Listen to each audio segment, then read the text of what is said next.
L'hospitalité, c'est quoi? L'hospitalité, ce n'est pas toujours héberger quelqu'un. Les gens mélangent tout. L'hébergement fait partie de l'hospitalité, mais l'hospitalité n'est pas toujours l'hébergement. Hospitalité, c'est recevoir agréablement, amicalement quelqu'un. C'est ça qu'on appelle l'hospitalité. Et pour vous dire la vérité, bien aimé dans le Seigneur, au nord, ils ont encore le style de vie qui existait dans la Bible. Amen. Amen. Quand tu arrives dans la maisonnée d'un nordiste, pas un nordiste qui a fait le sud, un nordiste qui est ici là. Quand il t'accueille bien, ça va, tu es arrivé, bonne arrivée, ça va bien. Ok, ouais, assieds-toi. Il cherche l'eau, il te donne. Excusez-moi mes frères sudistes, je suis sudiste comme vous, mais il y a une vérité que je dois dire. Quand tu veux quoi? Tu cherches quoi? On ne veut pas savoir. Oui, tu me salues que je suis ton ami. La première fois quand j'arrive bon, j'avais l'habitude d'aller à Yaoundé, mais je ne le restais pas, je faisais 2-3 jours. Mais je suis arrivé à Yaoundé après mon master, dans les années 2010. J'étais choqué du style de vie, je vous jure. Puisque la plupart de mon existence, je l'ai passé au nord. J'étais choqué. Tu dis oui, bonjour, oui, bonjour. Qui t'a dit que le jour est bon? J'ai dit, Massa, papa, on a un problème. Oh, tu salues qui? On se met à m'insulter. J'ai dit, pardon, je veux la paix, je passe. Tu arrives chez le voisin, tu dis, ouais, voisin, il y a pas même un peu le sel là. On achète souvent ça ensemble. C'est moi qui t'ai habillé ici. Oh, fous le câble. Pour peur, on t'insulte. Taximan, alors n'en parlons pas. Les taximans, alors, tu proposes que bon, j'ai 2 salles poste Damas. Le gars t'insulte. C'est toi qui mets le carburant dans ma voiture. Ouais, papa, dis que prends même tes pieds, tu pars. Ou bien pieds. Sorcier. Alléluia. Amen, amen. Je suis arrivé dans un univers qui m'a dépassé. Il y a des doigts là, tout là-bas. Petit truc injure, petit truc injure, petit truc injure. Pardon, maman. Mais maman, ouais.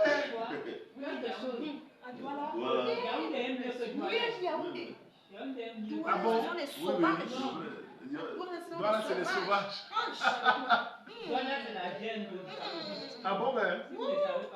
Moi, je dirais que Yaoundé, c'est le pire. Non, Yaoundé, ça respecte un peu les dates. Ah bon, ouais?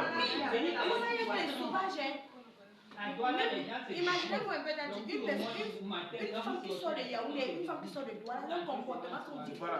C'est pas la même chose. C'est le Douala, c'est la guerre. Elle veut seulement se montrer. Oh, qu'est-ce que elle est calme. Alléluia. Amen. Donc, en tant qu'enfant de Dieu, nous devons pratiquer l'hospitalité. Amen, amen. Ça veut dire quoi? Ça veut dire quand quelqu'un arrive chez toi, même si c'est un inconnu, reçois-le d'abord bien. Avant de comprendre qu'est-ce qu'il y a. Alléluia. Amen. Pas forcément l'accueillir dans ton salon. Non, tu peux l'accueillir dehors, tu lui donnes. Amène la chaise. Ce genre de comportement, on avait ça en Afrique. Le blanc l'a daté. Nous, en fait, ce que je dis ici, c'était pas qu'au nord, partout en Afrique. Les nordistes, les sudistes, tout le monde pratiquait ça. Moi, j'ai vécu par exemple à Saint-Mélima. À Saint-Mélima, les mamans là-bas, dès que tu arrives, oui, bonjour monsieur, ça va? Oui, Ronald, amène la chaise si on est un étranger. On ne se connaît pas. On t'accueille bien. On dit que oui, qu'est-ce que je peux faire pour vous, monsieur? Mais malheureusement, de nos jours, de plus en plus, et même dans l'église, ça commence à devenir rare. Non, c'est un principe. Beaucoup de bénédictions que nous ratons sont liées au fait que nous n'accueillons pas bien les gens chez nous. Laissez-moi vous enseigner l'évangile basique du royaume que Jésus a enseigné. L'évangile de Jésus était trop simple. C'est de nos gens qui veulent compliquer les choses, les mystères de Jésus, les clés de machin. L'évangile de Jésus était tellement simple. Tu n'as pas besoin de donner à manger à quelqu'un que tu connais seulement, même à quelqu'un que tu ne connais pas. Amen, amen, amen. Alléluia. Est-ce que tu sais que le plat de nourriture que tu donnes à quelqu'un que tu ne connais pas, Dieu va te le rendre en sauvant peut-être ton enfant dans une ville qui va débarquer dans une ville où il ne connaît personne et quelqu'un pour rien va l'héberger. Amen, amen, vérité. Est-ce que tu sais que certaines choses qui ne t'arrivent pas ou qui n'arrivent pas à tes enfants, c'est le fruit des actes d'hospitalité que tu as eu à poser à l'égard de certaines personnes? Amen. Oui, oui. Amen, amen, amen. Moi j'ai connu des mamans dans le Seigneur qui ont hébergé des personnes qu'elles ne connaissent ni son père ni sa mère, mais elles ont prié la mienne à la maison. Deux fois, nous pleurons trop à Dieu que Dieu tu m'as oublié. Mais je vais vous dire une chose, bien aimé, une des choses que Dieu est fidèle. Dieu n'est jamais endetté. Je peux t'assurer ça. Si ta Bible peut dire dans Somme que celui qui donne aux pauvres prête à Dieu, sache que Dieu rembourse toujours ses dettes. Amen, amen, amen. Oui, oui, oui, oui, oui. Autrement dit, le pauvre c'est qui? C'est celui qui est dans, ce n'est pas seulement celui qui n'a pas de quoi manger et boire, mais c'est celui-là qui a peut-être besoin d'une information que tu aides. Donc, deux fois, tu vas pleurer que mes enfants n'ont pas de travail. Machin, tu connais, est-ce que tu sais qu'à cause du bon acte que tu as posé pour héberger quelqu'un, pour donner à manger à quelqu'un, Dieu a transformé ça pour protéger tes enfants qui étaient censés être au monde. Combien de fois nous rendons grâce donc à Dieu? Non, on ne rend pas grâce. Est-ce que nous prenons souvent des offrandes et disons, j'ai une offrande d'action de grâce parce que c'est quoi? Dieu a protégé mes enfants là, Messie. Non, ce n'est que pour ça. Mais nous passons plus le temps à nous plaindre. Mes affaires ne donnent pas.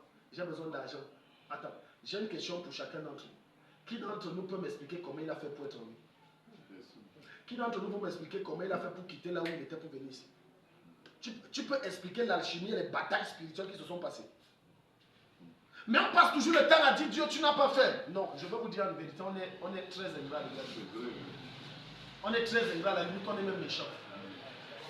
Oui, on est méchant. Si la mère de Hitler savait que l'enfant, si que tu accouches là, il va tuer 6 millions de personnes qui sont les juifs et d'autres, près de 3 millions de personnes qui sont les non-juifs, que je dois le tuer, je suis sûr qu'elle devait dire que tu mens. Mon fils, il ne peut pas faire ça. Quand vous voyez certaines mamans perdre certains enfants, c'est douloureux. Mais Dieu seul connaît ce que l'enfant là devrait faire.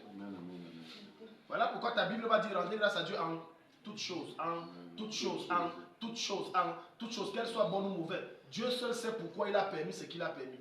Aussi longtemps que tu sais que j'ai été fidèle, j'ai été intègre dans les voies du Seigneur, tu dois célébrer Dieu. C'est douloureux, mais célèbre Dieu. Ça fait mal, mais dis merci à Dieu. L'hospitalité, ça a disparu. Je n'en disconviens pas qu'on est dans un siècle où il y a trop de sorcellerie. Même le simple bonjour que quelqu'un est en train de te donner, il est en train d'envoyer une malédiction. Oui, le monde est devenu méchant. Le monde est devenu très méchant. Le monde est devenu très méchant. Un jour, j'ai travaillé avec une maman. Et à l'époque, elle venait d'ouvrir sa petite boutique. Et elle me dit son mari a tout fait pour fermer la boutique. Écoutez, frère, les pasteurs souffrent. Tu vas prier, jeûner pour quelqu'un comme ça. Après, c'est la personne là qui se soulève contre toi. Vous ne pouvez pas comprendre. Non, tu ne peux pas comprendre. Quand tu revois les jeûnes et les prières, et deux fois, il y avait les attaques. Et tu sais que l'attaque là, c'est que je me suis levé contre le bourreau de la mer. Et après, pour qu'on vienne, on te salue dans la boue.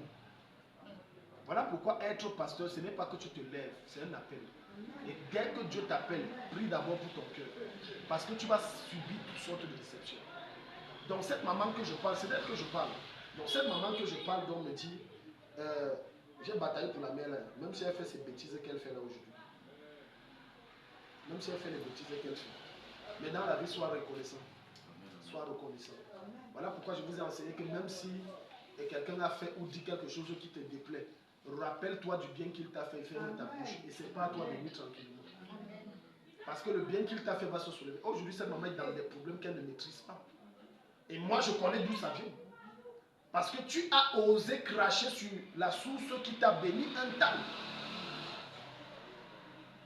Donc, un matin tôt, un soi-disant musulman débarque qui dit qu'il veut la bière. Tôt, hein? Peut-être 5h, 6h. Il dit à maman que ça, là, ça c'est pour détruire ton commerce. Il lui donne rien. Tôt. Et tu es musulman. C'est encore sombre. Et tu te réveilles, tu dis que tu viens prendre un pot. Parfois, c'est notre manque de connaissance et notre manque de discernement qui cause notre chute. C'est vrai. Il y a des salutations que même Marie a remarqué. C'est ça, c'est quelle salutation le matin comme ça? Il y a un ange. Il dit hey, attends, tu es de Dieu, tu es du diable. Ça, c'est quelle salutation comme ça? Est-ce que tu sais qu'il y a des visites même que quelqu'un te rend là à une certaine heure là? Il faut te méfier. Comment quelqu'un débarque chez toi à 23h et dit que je venais te saluer? Mon frère, tu voyages la nuit. Et jusqu'à tu lui ouvres la porte. Non. Est-ce que tu sais que même à des personnes qui te sont proches, à une certaine, quand ils viennent dire que non, je viens seulement te, tu dis que c'est quoi? Non, n'ouvre pas, dis que c'est pour faire quoi? Nous on dort dia. Il dit c'est pour te saluer, dis que merci, tu m'as salué, on se voit demain. Comment quelqu'un toque à 23h et il te dit c'est seulement pour te saluer? Il n'a pas aucun problème. Tu ouvres la porte, tu l'accueilles, il s'assoit, il parle, il dit non, en tout cas, je venais te saluer. Tu as l'impression qu'on est 7h du matin ou 8h. Et toi, tu ne comprends pas que la visite là, c'est quelqu'un qui va mourir. Il est venu prendre une vie, il a déjà pris. Donc l'hospitalité que le Seigneur parle exige le discernement. Le discernement. 1 Pierre 4,9, quelqu'un nous fait la lecture s'il vous plaît. Le discernement. Qui dit hospitalité dit discernement. Je dois savoir qui accueillir. Je dois savoir qui recevoir. Je dois savoir qui aider. On ne laisse pas tout le monde dormir chez soi. Il y a des gens qui sont en mission. Il y a des gens qui sont en mission. Un jour, un monsieur a prié le Seigneur et a dit, Seigneur, je veux te rencontrer face à face. Moi, j'ai déjà trop entendu parler de toi, mais toi, là, je veux te voir comme ça. Il a insisté dans les jeûnes et les prières. Le Seigneur s'est révélé à lui et lui a dit dans le songe, je passerai tel jour à telle heure. Comme tu as insisté. Il a préparé un gros buffet pour recevoir le Seigneur. Le poulet, le porc, tout ce que tu peux imaginer, les poulets, il a mis de l'argent. 16 heures arrive, Jésus n'est pas là.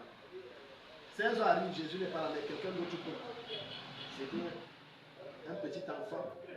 Grand pardon, j'ai faim, je n'ai rien à manger, pardon. Oh, sors de chez moi ici là-haut. J'ai rendez-vous avec Jésus. Quand tu viens comme ça, c'est Satan, je te lis, j'envoie le feu, je te bloque, je t'enchaîne. Satan, tu ne vas pas empêcher le Seigneur de venir. 16h30 arrive, il est assis au salon, il attend. Jésus a dit qu'il arrive. Une fois il arrive. Pardon papa, j'ai faim. Elle avait les salives là, je vais seulement un peu à manger. Oh, Satan, tu ne mourras pas dehors. Une troisième personne est venue, il a chassé. Et puis 18h, 20h, 23h, il allait dormir avec une grosse colère dans le cœur. Seigneur, je suis fâché de toi. Dieu l'a parlé dans le rêve. Dieu dit, je suis venu 3 fois, tu m'as chassé 3 fois. Et dans le rêve, il dit à Dieu, tu es venu quand? Il ne faut pas mentir, Seigneur. Tu me dis, tu es venu quand? Ça, c'est dans le rêve. Dieu dit, l'enfant là, c'était moi. J'ai pris la forme d'un enfant sale et repliant. Et tu m'as chassé. La femme folle là, qui bavait là, et tout là, j'ai pris cette forme et tu m'as chassé. Le monsieur avait les habits déchirés là. Je suis venu, tu m'as chassé. Tu voulais que je prenne quelle forme? N'est-il pas écrit dans ta Bible, je ne t'ai pas dit dans la parole que le malade qui était couché c'est moi, le prisonnier là c'est moi. Et tu m'as chassé. Il a dit, hey, Seigneur, mais il fallait me dire que c'est toi. Ça ne marche pas comme ça. Le royaume de Dieu ne fonctionne pas comme ça. Quand Dieu vient te rendre visite, ne dis pas que c'est moi sous telle forme. Non. C'est à toi de discerner. Maintenant, c'est l'état de ton cœur qui décèle la qualité de personne que tu es et le genre d'amour que tu as pour Dieu. Beaucoup là aiment Dieu de nom. Dieu, je t'aime. Mais curieusement, son frère qui est là, qui n'a pas mangé, il a de la peine. J'ai vu des familles chrétiennes, ils n'ont pas beaucoup. Je te dis le fait. J'ai été marqué par des familles. Ils n'ont pas beaucoup, mais le peu de repas on partage à des inconnus.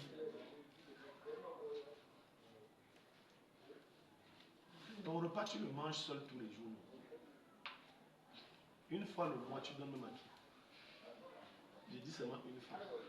Bon, ne disons pas chez moi. Chez moi, on va dire que non, chez le pasteur, c'est normal d'aller, on ne peut pas se comparer. Ça, c'est chez le pasteur. Est-ce que vous savez qu'avant que je ne réponde à l'appel et que j'étais étudiant, le chez moi était comme un restaurant. Les gens mangeaient. Je vous parle devant le Seigneur. Quand Dieu me permettait d'avoir des provisions, personne ne sortait de chez moi sans avoir mis quelque chose dans la bouche. J'accueillais les gens. Je sais que le frère, s'il vient, n'a plus rien à manger. Il dit, trouve quelque chose là. Puis je chauffais là, et puis il dit, gars, si c'est le riz blanc, il dit que gars, il dit que gars, c'est on mange. La Bible dit, ne vous conformez pas au siècle. Malheureusement, l'Église est en train de se conformer au siècle présent. On vit sous calcul. On voit les lèvres et là. Parfois, quelqu'un te rend visite. Ce n'est pas qu'il t'aime trop. Il a faim. Et l'Esprit de Dieu t'atteste que le gars s'il n'a pas mangé. Mais la dureté de ton cœur dit que c'est chez moi qu'il va venir manger. Il va se chercher. Non, ma nourriture là, ce n'est même pas beaucoup, même d'abord. Plusieurs fois, Dieu vous a visité pour chasser la sécheresse. Je ne dis pas en esprit, je dis physiquement. Mais plusieurs fois, vous avez dit Dieu, on ne veut pas le genre de visitation aussi. Il y a des visitations que, je te donne un secret. Quand tu commences à vivre les temps où c'est dur, où c'est compliqué financièrement, et parfois même manger devient un peu dur, et qu'il y a des gens qui viennent te demander de l'aide, Dieu veut te débloquer la situation. Aide. Mais Dieu ne viendra jamais dire que c'est... Moi j'ai entendu parler des hommes que diamant c'est les femmes qui sont dures. La femme veut donner l'homme là est dure jusqu'à compter le nombre de morceaux dans la boîte. J'ai dit compter le nombre de morceaux dans la... Quelle honte. Quelle honte. Quelle honte. Massa. Les hommes n'ont même pas accès à la cuisine. Je m'adresse aux hommes. Les hommes n'ont pas accès à la... C'est la femme, c'est son domaine. Et le rangement que ta femme fait dans la maison là, tu ne dois pas changer ça. Ça te plaît, ça ne te plaît pas, tu prends comme ça. Les hommes ne disent pas. Ça c'est quoi que le type, il parle de quoi comme ça? C'est chez moi. C'est chez moi. Ok, c'est chez toi, je ne viens pas. Mais dès que tu as une épouse à la maison, c'est d'abord le chez elle. Alléluia les hommes. Amen. Alléluia. Amen. Non. Non. Donc, parfois, on dit, c'est chez moi ici, madame. Non, attends. C'est pour ça qu'on dit que c'est elle, le ministre de l'Intérieur, c'est elle qui définit. Elle peut mettre une décoration, ça ne te plaît pas. Essaye de négocier. Ne crie pas sur elle que madame, je ne veux plus voir ça ici. C'est chez nous, c'est chez elle. Est-ce que tu sais que même quand ta femme te dit que je n'aime pas, je ne veux plus voir tel ami ici, tu dois négocier. Parce que les femmes ont le flair et perçoivent ce que nous, les hommes, nous ne percevons pas la plupart du temps, on ne perçoit pas. Elle a le flair. Je ne sais pas, Dieu a créé la femme comme ça. Deux fois comme ça, pour elle va dire que je n'aime pas ton ami ici. Je ne l'aime pas. Ne l'amène plus ici. Mais comme tu ne l'écoutes pas, et chaque fois tu dis que c'est moi le chef, c'est moi le chef, c'est moi le chef ici, moi le chef. Ce n'est pas à force de dire que tu es le chef que ça va définir ton autorité. Non. Non. Alléluia. Amen. Ok, vous ne faites que les fêtes le 25, le 1er et la Pâque. Et pour certains le 1er mai. Ça ne t'est jamais arrivé que tu organises un festin, tu es invité.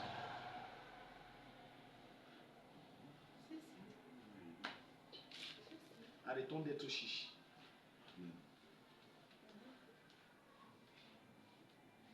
C'est l'un des moyens d'être riche. Amen. Les musulmans ont compris ça. Amen. J'ai grandi dans le petit quartier, dans le grand quartier qu'on appelle le Nigeria et Agaro, où je suis né et j'ai grandi. Et je crois à une saison précise, les musulmans de là-bas, les Alades, ils faisaient ce qu'ils appellent les sadaka. Parfois c'était le sucre, parfois c'était si, mais parfois c'était tout un animal qu'on tuait et on partageait.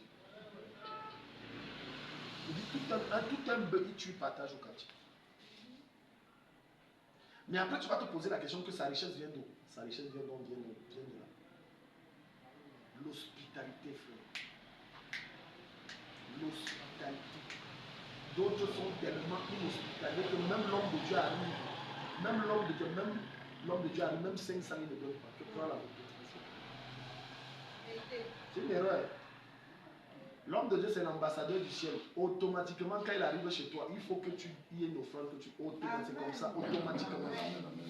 Il y a une maman ici, je ne veux pas la citer. Je ne veux pas la citer. Elle est ici présentement. Je ne suis jamais arrivé un jour chez elle sans qu'il y ait une offrande. Jamais. Et j'ai compris qu'elle a reçu une bonne éducation spirituelle. J'ai dit jamais sans qu'il y ait une offrande. Jamais. Ce sont des principes que je suis en train de vous enseigner. Ce n'est pas la sorcellerie, c'est dans ta Bible. Quand Samuel, dans 1 Samuel 16, est allé rencontrer Isaïe, le père de David, où il devait désigner David comme roi, est-ce qu'il avait avisé Isaïe? Non. Il est venu par surprise. Bon, à la fin de ça, Isaïe lui a fait l'offrande de Miouno. Quand il a dit que tuons le bœuf et les moutons en l'Éternel là, ça sortait des poches du prophète ou des poches d'Isaïe. C'est pour ça qu'à cette époque, il vivait longtemps. À cette époque, ils étaient très riches. À cette époque, ils tombaient moins malades. Pour la simple raison qu'ils appliquaient les principes du royaume que nous, on refuse d'appliquer. Hello. L'hospitalité, l'hospitalité, l'hospitalité. Amen. Je vais vous permettre de parler, c'est l'étude biblique, c'est votre droit. Donc, regarde. Peut-être certains, quand je parle, vont se dire que moi, j'applique ça.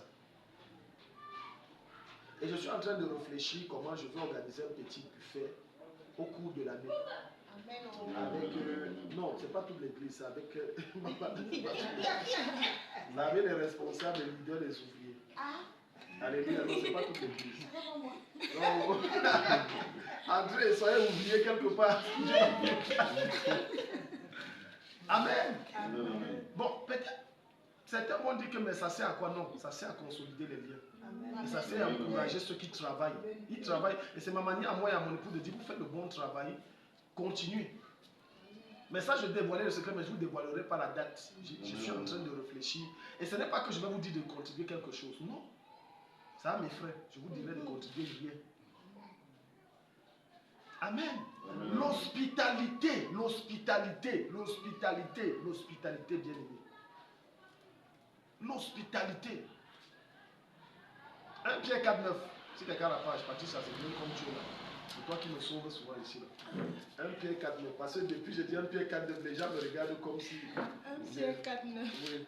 Bon, Patricia, tu vas nous ouvrir 1 Timothée 5, verset 9. 1 Pierre 4, 9. Exercer l'hospitalité. Exercer l'hospitalité. Les uns envers les autres. Sans murmurer. Assieds-toi d'abord. Combien de fois tu as donné un plat de nourriture à quelqu'un en bavardant dans ton temps?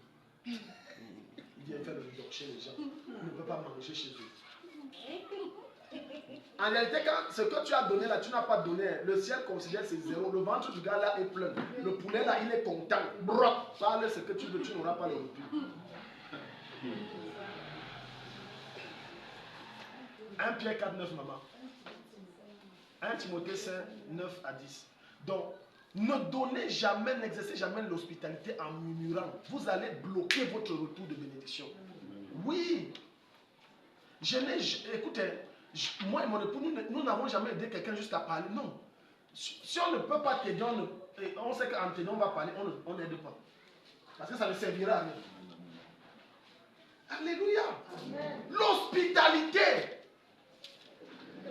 À Ebolova, en 2008, non, 2009, j'arrive, non, 2008, je venais d'avoir mon bac en 2007, et j'arrive en 2008 à Ebolova, je peux me tromper, 2008 ou 2009, parce que je devais aller à l'université de Gaoundéré, et j'arrive à Ebolova, je ne connaissais personne. Frère, je prie que le Seigneur bénisse cette famille. Amen. Je vous le dis devant Jésus, je ne connaissais personne à Ebolova. Et je suis arrivé à Ebolova, quittant sans mettre Ebolova, il faut faire un détour, parce qu'on n'a pas fendu, peut-être qu'il y a déjà un raccourci, je ne sais pas. Mais il fallait faire un détour, et ça me prenait presque une journée. Et je suis arrivé là-bas vers 16 heures. Je ne connais personne, je vais dormir. Je n'ai pas d'argent, mon père m'a chassé. À cause de Jésus. Maintenant, donc, je débarque, je ne sais même plus comment. J'étais débarqué dans cette délégation et c'était déjà fermé. Parce que dans ma tête, c'était faire aller-retour. Je tombe dans la délégation, donc, je me renseigne donc, ouais, chez le monsieur qui était là-bas. Il dit que voilà, je suis venu ici là, je viens d'avoir mon bac, j'étais censé faire un aller-retour et tout et tout. Mais arrivé ici, j'ai vu que les bureaux sont fermés. Moi, je ne connais personne dans la ville. Vraiment, je ne sais pas comment je vais faire. Le monsieur ne me connaît pas, il m'a pris. Je vous dis devant le Seigneur, il m'a installé. Il n'a pas réfléchi que j'ai les grandes filles à la maison, le gars, si je ne connais pas, non, il m'a nourri. J'ai dormi, je dis, il m'a nourri. Le matin, il m'a donné le petit déjeuner. Il avait une grande famille, il ne gagnait pas beaucoup. Hein. C'était un fonctionnaire, il ne gagnait pas beaucoup. Il était de la mission du plein évangile. Le matin, on a fait la prière ensemble et tout. C'était un chrétien. On a fait la prière, on a rendu grâce à Dieu et tout et tout. Les mots me manquaient, je ne savais pas quoi lui dire pour dire merci. Parce que l'accueil qu'il m'a donné, il ne me connaît pas. J'étais un jeune homme, très jeune à l'époque. Il ne me connaît pas. Parce que la plupart du temps, nous aidons les gens parce que nous les connaissons. Mais le retour de récompense d'aider quelqu'un qu'on connaît ne pèse pas autant que lorsqu'on aide quelqu'un qu'on ne connaît pas. Le soutien que tu amènes à quelqu'un que tu ne connais pas, le retour de bénédiction de ça est supérieur. Parce que aider quelqu'un que tu connais, il y a une pression de motif de conscience. Ma conscience va dire quoi? Les gens vont dire quoi? Généralement, c'est ça qui me motive à aider quelqu'un comme moi. Demain, alors ici, je suis dans l'aide là et aussi le retour. Mais quand tu aides quelqu'un que tu ne connais pas, bien aimé dans le Seigneur, ta récompense est plus grande. Amen, amen, amen. Et c'est comme ça que j'ai fini le matin, j'ai pris, je lui ai dit que, ok monsieur, j'ai récupéré mon truc, merci, merci, merci, je suis en train de rentrer, je suis rentré sur 100 000. Et j'ai remis la pièce aussi à d'autres personnes, parce qu'on m'a fait ça. Écoute-moi bien aimé, il y a le bien que quelqu'un t'a fait un jour. Ce bien-là, c'est un enseignement que Dieu te donnait pour que tu reproduises dans la vie de quelqu'un d'autre. Reproduis ça. Ne garde pas ça pour toi, reproduis. Malheureusement, il y a des ingrats et méchants qu'on les a fait le bien et ils partent remettre le mal à quelqu'un. Alors que c'est le même contexte et la même situation et la même histoire qui semble se répéter. Ce n'est pas normal. Ce n'est pas normal.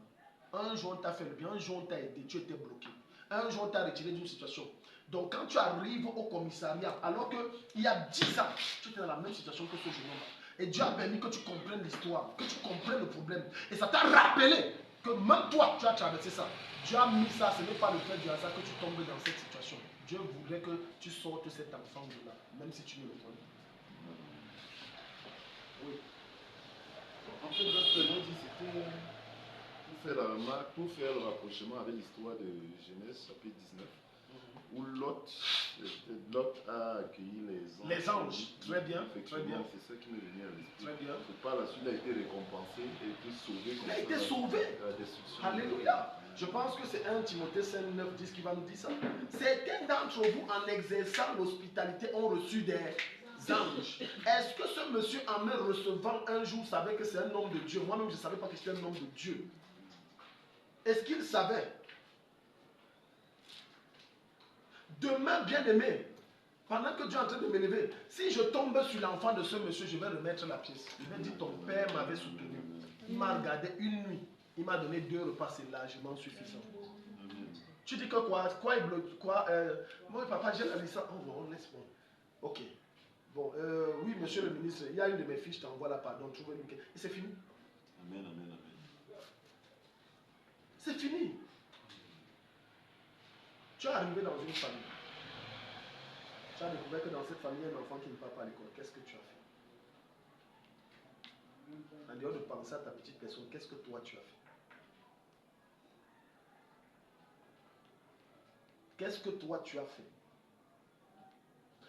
Écoute-moi, si tu deviens insensible aux problèmes des gens, c'est que je me pose la question si tu as le Saint-Esprit.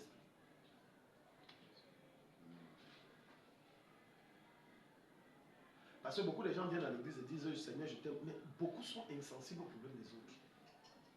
Égoïstes, tout ça tourne autour de moi. C'est pas normal. 1 Timothée 5, bientôt on va finir. Parce que quand c'est la période du jeûne comme ça, il faut qu'on finisse. 1 Timothée 5, verset 9. Qu'une veuve peut être inscrite sur le rôle n'est pas moins de 60 ans, qu'elle n'ait été femme d'un seul mari, qu'elle soit recommandable par de bonnes œuvres, ayant élevé les enfants, exercé l'hospitalité. Ayant élevé des enfants. Est-ce qu'on a dit ses enfants? Est-ce qu'on a dit ses enfants? Non, toi tu crois que toi tu es mère, tes enfants c'est seulement ceux que tu accouches. Non. C'est une erreur. Arrêtez, il faut changer votre mentalité. Tes enfants ne sont pas seulement ceux qui sont sortis de tes entrailles. Tes enfants c'est tous ceux que Dieu permet qu'ils soient sous ton toit, même s'ils ne sont pas de ton sang. Ils peuvent même pas être de ta tribu. Moi j'ai hébergé les gens ici, je ne connais même pas, ils sortent d'où. Je prends le cas de Merveille par exemple, je sais qui sont les qui. J'ai seulement vu un jour sa mère avec mon épouse dire que le Seigneur nous a mis à cœur de prendre votre fille pour vous soulager. C'était tout. Et à l'époque, quand on prenait, mais on n'avait pas les entrées qu'on a aujourd'hui, s'il vous plaît. Non. C'était dur. Parce que dans la tête de certains, c'est qu'il faut que j'aide. Si quand tu as peu, tu n'aides pas, ce n'est pas quand tu auras beaucoup que tu vas aider. Ça, c'est faux. Ça, c'est faux. Je dis, on a pris cette fille, on n'avait pas grand. Audrey même est venue, Audrey a trouvé que non, là maintenant même c'est peu bien. Mais Merveille entre, c'est Merveille qui a connu nos réels déboires. Qu'on mangeait 1 ou 2 fois souvent à la maison ici. C'est Merveille qui a connu. Mais on l'a pris et on dit que bon, le pain qui on va se débrouiller avec. Donc tes enfants ne sont pas seulement ceux qui sont de tes entrailles, non. Non, parfois même ceux qui te déçoivent, c'est ceux qui sont de tes entrailles. Chut, je vais t'expliquer quelque chose. Est-ce que tu sais que les personnes qui se souviennent plus de leurs parents quand Dieu les élève, c'est les enfants qui ne sont pas sortis de tes entrailles mais qui ont grandi chez toi et qui chaque mois envoient quelque chose. Mais tes vrais enfants même n'envoient même rien. Quand tu es dans les problèmes, maman est dans les problèmes, papa est dans les problèmes. Quand on entend l'enfant, on croit que c'est son père qui l'a accouché. Mais dans sa tête, tu es plus que son père qui l'a accouché. À cause de ce que tu as sémé, l'hospitalité. L'hospitalité. Il y a certains bienfaits que tu reçois aujourd'hui, tu crois que c'est que tu es trop juste. Alors que c'est le bien que tes parents ont fait à certaines personnes. Dieu est en train de te remettre ça. Amen. C'est que Dieu a fait. Parfois, ton père ou ta mère recevait des gens, il vient là dans son bureau, ouais papa, j'ai tel problème, mais je n'ai pas l'argent pour vous payer. Il dit que bon, ok, viens, il te reçoit. Ça m'ensemble. Dieu te remet. Et aujourd'hui, tu crois que non, le travail que j'ai, c'est que je suis trop fort. Ou bien, j'ai les capacités de voyager sur. Non, non, non. Dieu est en train de faire ramener l'ascenseur. La vie, c'est la cotisation. Voilà pourquoi la Bible va te dire, fais le bien. Fais le bien. Patricia, on finit avec Esaïe 58, verset 7. Esaïe 58, verset 7. J'espère que Dieu parle à quelqu'un ce soir. Amen. Esaïe 58, verset 7. Partage ton pain avec celui qui a faim. Partage ton pain avec celui qui a faim. Avec celui qui a faim.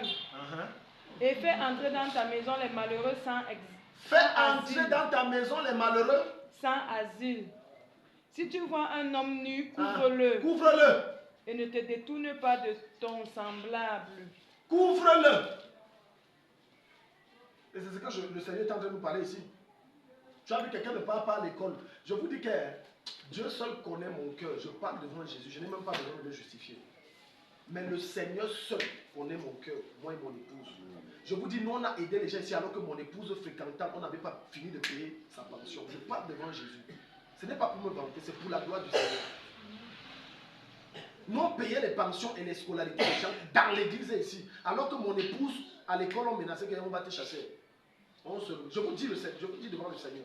C'est pour ça que les gens peuvent raconter quoi sur moi, je m'en fous, je vous dis. J'en attends que les témoignages du Saint-Esprit. Le reste, je m'en fous. Parler que je suis sorcier, c'est votre problème. Je connais mon cœur, moi et mon épouse, ce que nous faisons pour le Seigneur, qu'on ne publie pas seulement. On dit partage ton pain, partage ton pain, partage ton pain, partage ton pain. Nous, on ne donne pas à manger ici parce qu'on est pasteur. Il faut enlever ça de vos têtes. C'est parce qu'on aime Jésus. On est passionné de Jésus. Et c'est parce que la parole nous dit partage ton pain. Parce que vous croyez que non, on donne la date, ils ont trop. C'est ça, c'est ce que tu penses. Venez voir comment je suis strict ici avec la nourriture. Chez moi, je ne jette pas la nourriture. Quand il y a erreur sur la nourriture, je me fâche parce que ça ne tombe pas du ciel. Oui. Et c'est pour ça que Dieu augmente. Parce que Dieu voit comment, avec ça, je suis strict. Il n'y a pas de non, non, non, non. Les fêtes sont passées. Il y avait un vieux spaghetti là. Durant les fêtes, on a mangé, c'est resté, Audrey attaché la galerie. J'ai pris ça, j'ai chauffé, j'ai mangé. Je n'ai pas l'habitude. Partage ton pain. Certains sont tellement méchants qu'ils sont comme le mauvais riche. Au lieu, la nourriture que tu ne manges plus, au lieu de donner à quelqu'un qui est dehors, qui a faim, tu jettes au chien. C'est le mauvais riche. Voilà pourquoi. C'est l'une des raisons pour laquelle la Bible dit que c'est un mauvais riche. Il en a. Mais quelqu'un est couché à sa porte, ayant des blessures, n'ayant pas de quoi manger, il préfère donner au chien. Est-ce que vous savez qu'il y a certaines personnes tellement méchantes que le repas qu'ils donnent aux pauvres est inférieur au repas qu'ils donnent à leurs chiens? Je te dis devant le Seigneur. Il prend les os, il donne à quelqu'un qui est pauvre. À son chien, il achète 10 kilos, 5 kilos, il donne de la viande fraîche. Jusqu'à il exige que la viande là n'ait pas dormi. Mais au pauvre, c'est un repas qui a déjà fait une semaine. Il y a déjà les asticots. Frère, soeur, ne donne jamais quelque chose à quelqu'un que si toi on te donne, tu ne vas pas prendre. Ne fais pas ça. Ne fais pas ça. Si toi, est-ce que si on te donne ça là, tu vas prendre? Est-ce que si on te donne ça, tu vas prendre? Voilà pourquoi il y a certains de mes vêtements même que je donne, d'autres je ne donne pas. Parce que moi, je ne peux pas, c'est toi me donne ça, je donne. C'est mes fils, de fois, ils prennent certains vêtements là, que j'ai jetés, ils prennent, ils portent. Bon, ça les engage. Mais moi, je ne t'ai pas donné ça. Mais je ne peux pas prendre un vêtement qui est déchiré, je donne à... Non, non. Est-ce que moi, si on me donne un vêtement déchiré, ça va me plaire? Non. Voilà pourquoi Jésus va dire, faites aux autres ce que vous aimeriez qu'on vous fasse. Parce qu'on va vous mesurer de la mesure dont vous servez pour aider les autres. Alléluia. Amen. Mais sauf que pour vous, on va secouer, on va saler et on va assaisonner. C'est Jésus qui a dit. Amen. Amen. Ne donne pas quelque chose à quelqu'un parce que tu estimes que c'est déjà vieux. Ou bien tu n'en as plus besoin. Non. Amen. Amen. Non. Alléluia. Amen. Alléluia. Quand mon fils Toby se mariait, j'ai donné une paire de chaussures. J'ai donné ça avec la douleur. Ressentant la douleur dans mon cœur. C'est la chaussure avec laquelle je me suis marié. J'ai porté ces chaussures une seule fois. Le Seigneur dit, prends ça, tu le peux. Et ça vient de Turquie. La chaussure a coûté très cher. Et non. Alléluia. Et c'est comme ça que... Parce que Dieu va te traiter comme tu traites les autres. Que le Seigneur nous bénisse son arrêt là. Baisse ta tête. Baisse ta tête, tu vas parler à Jésus.